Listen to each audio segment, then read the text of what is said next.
Hey there. Have you ever had a qualification get superseded by a new version, leaving the old one cluttering up your skills matrix? You don't want to delete it and lose that crucial history.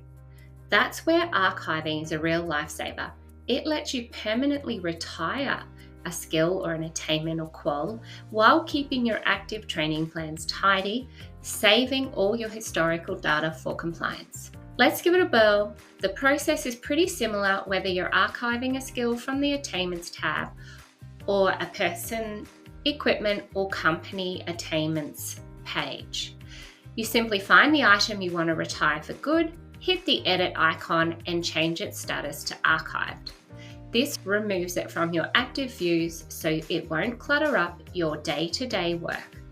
The full history is kept safe in the background, which is brilliant for any future audits. And that's archiving for you. It's the best way to manage items that are permanently out of use, keeping your data history safe and your active list tidy. You are all sorted.